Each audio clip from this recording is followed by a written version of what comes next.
नमस्कार दर्शक बंधु मु सुशांति एई नुआ दिन रे स्वागत करुछि। आज मु मलाई कॉर्न पनीर बनवा को जाउछि। एई रेसिपी देखिवा पूर्वरु मो चैनल टी को सब्सक्राइब करनियंतु।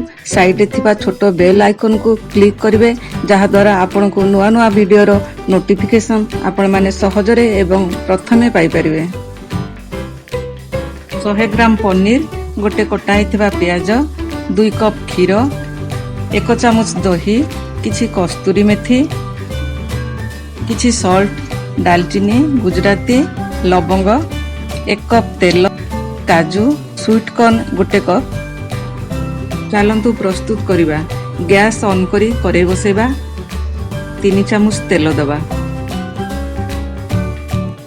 तेल गरम हेले 2टा लवंग, 2टा गुजराती,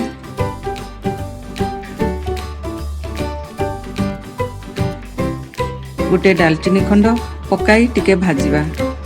तापरे कटा प्याज दे हल्का भाजी दबा। तापरे ठंडा हला परे मिक्सिंग जार रे दबा। सेथिरे गरम पानी रे भिजा हितबा 10-12टा काजू, दही पकाई स्मूथ पेस्ट बनै दबा। जेउ कड़ई रे प्याज फ्राई होइतला सेही कड़ई रे एई पेस्ट को भाजीबा। बराबर घांटीबा को पड़िबो, नचेत मिश्रणटी लागि जिवो। मझरे मझरे टिके टिके पानी देई घांटीबा को पड़िबो।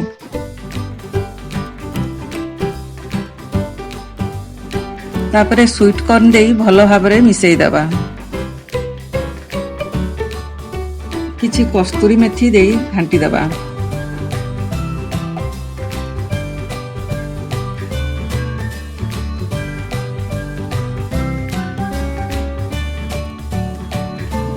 तापरे क्षीर 2 कप दबा।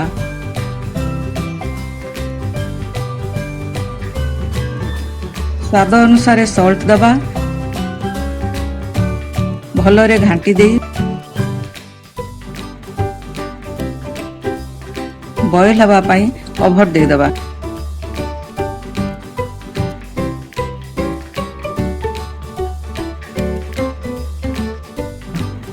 दो मिनिट परे कटा पनीर देई भलरे घांटी देई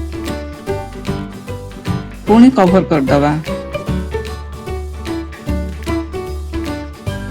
2 मिनिट परे कवर काढ़ी किछि कस्तूरी मेथी दे दबा। ग्रेवी टी को टिके बहलिया हेबा जाय घांटी दबा।